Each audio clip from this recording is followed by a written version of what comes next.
Teraka fanokevitra maro samihafa moa izay fitrandrahana ataona orinasa sinoa somamanina izay ny Dr Joseph Ndremiarsoa dia nanambara fa tokony hatsahatra tanteraka mihitsy ny fahazoan-dalana ho an'ity orinasa sinoa ity izay mitrandraka volamena ao anatin'izay commune somamanina izay arahantsika an'izany.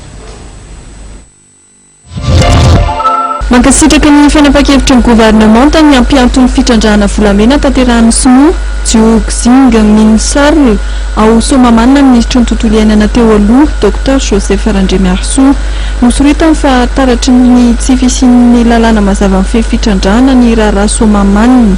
Betsaka olona tsy ara-dalàna ao anatin'ity tetikasa ity ary mitaky ny tokony ampitsarana tanteraka ny tetikasa ny tenany. Be dia be loatra ny zavatra sy mety tao anatin'ny fanomezana ny permis iny.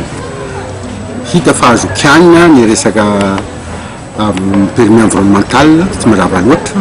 Ohatran'izany ihany koa na le permis nomeny ministera azy to araky ny fantatra dia hoe olona nanao intérim no nanosiny azy.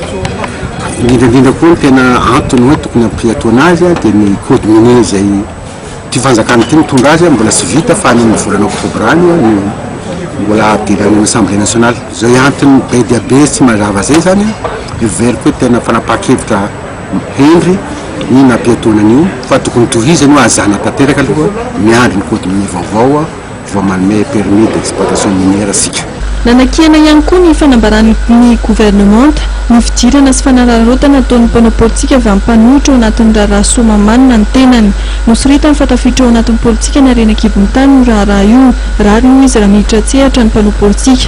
Nitaiky ihany koa ny anokafana ady-hevitra momba ny lalàna amin'ny feny harena kibon-tany izay mety handalo ao anivon'ny parlemanta mandritra ny fivoriana ara-potoana amin'ny volana oktobra ny Dr Joseph Ndremiarsoa.